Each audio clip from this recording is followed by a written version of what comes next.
In this video, we're going to be discussing the history of Nike. Nike was founded in 1964 by Bill Bowerman and Phil Knight, with their first actual sneaker being this, the Nike Cortez. The Nike Cortez was actually released in 1972. However, if this looks familiar, in the movie Kill Bill, the main character, I've forgotten her name unfortunately, is actually wearing a pair of these. But they're yellow, and they don't have this. They have the Asics logo, or the tiger logo. Nike shoes, if you even look at the stitching, you can see where the Asics logo once was stitched up and replaced with a Nike swoosh. Pretty interesting. Now if we actually fast forward to 1982, we have this, the Air Force One, which is the first ever shoe, basketball-wise, to feature Nike Air in the heel. It is not visible air. That didn't happen until the Air Revolution in 1988 and the Air Jordan 3. Let's move this let's move this Air Force One out of the way and bring out a shoe in 1990, the Air Max 90. The Air Max 90 was the fourth running shoe to feature a visible air unit, with the first being the Air Max 1, Stab, Light, this being the fourth, of course. Move that out of the way. Let's get into a shoe that happened in between the Nike Air Force One and the Air Maxes. A shoe that not a lot of people talk about. There. The Nike Air Force 2. This is a retro, of course, and it's comparable with the Air Force One, obviously, for having the same quote-unquote Air logo in the corner. Really interesting. If you look at it, it says Nike SB because this is an SB collab.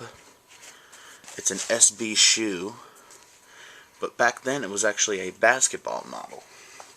Fascinating how they've used other shoes as other models. Now we're going to get to more interesting territory. 1992, the Air Jordan 7. This shoe was one of the first Jordans to feature the Huarache design with the one-piece inner booty. As you can see, got the 23 on the back, Jumpman right here.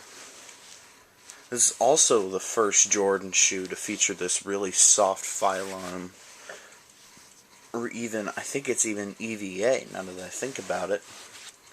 So this was the first shoe to feature phylon or EVA and the Huarache design. The outsole is the first to have like the multiple circles, similar to the waffle pattern. The waffle pattern was used on Nike sneakers from 1973 to 1979, which was when the Air Max Tailwind came out, but I do not have a pair of Air Max Tailwinds in my possession. What I do have, though, is a pair of sneakers from 1995. These are the Air Max 95s. The Air Max 95 is the first Nike shoe to feature air in the forefoot right here. Nike really went all out with this sneaker. This is my premium pair from last year. As you can see, I have worn my stuff. My motto is wear your shoes. Like, I'll even divert from Air and Nike for a minute. I actually have a pair of Yeezys. And I do wear these. As you can see right there, the Boost is kind of old looking. These are the V1s. Let's look at the next shoe in the Nike timeline, which, although it is not the Air More Uptempo, it is the Air More Money. And it is the first Nike basketball shoe to feature four foot air in multiple pods like this. This came out in 1996. The Air More Uptempo did. The Air More Money actually came out in 1999 and had just this little bubble right here. You see the bottom. These were $65 at Ross. Now we're going to the turn of the millennia with a technology a lot of people really sleep on and nobody really knows about. The Nike Shox. Nike Shox came out in 2000 and were the first real innovation at Nike, other than another upcoming innovation in this black box next to me. I'm having a hard time talking today. Anyway, Nike Shox. These are the NZs. They got the Gilly lacing system right here. You can see. This was one of the first Nike shoes to feature shocks, along with the R4 and the BB4. You can see there's 1, 2, 3, 4 shock absorbers. The millennia produced a lot of cool things for sneakers. Basketball shoes were one of the highlights. In 2006, Kobe got his first signature Nike shoe.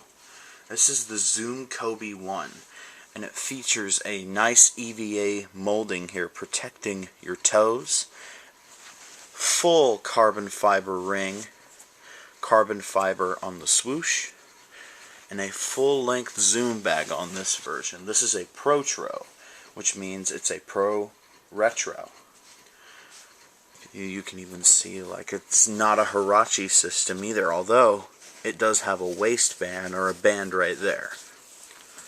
Nice cushioning right in here. These are size 12, my size. Which brings us to today. Nike has had its controversies and its problems with the public right now. But I personally believe they can come back with a lot. And this shoe I have in my hand is the Air Max 270. More specifically, the 270 Futura. The 270 Futura features a Air Max 270 bubble, similar to what was shown in 1993 as the Air Force Max. But what it does is this shoe combines the Air Max 180, which had a shoe that had an air bubble going under your foot, and the Air 270, which had it go around your foot. Or not the Air 270, but the Air Max 93, Air Burst, and Air Max 94. You can see I keep mine loose laced since it is a little bit snug. But that is the general history of Nike. It's a quick overview of the sneakers that have come out in the past years. I actually have, right here in this box, a pair of Air Max 93s that I actually want to show. Let's see if we can open it back up. Trying to sell these. Oh, never mind. Looks like they're not there. Anyway, that's the video. Just a brief history on what Nike has been producing, this being the beginning, and this being the present.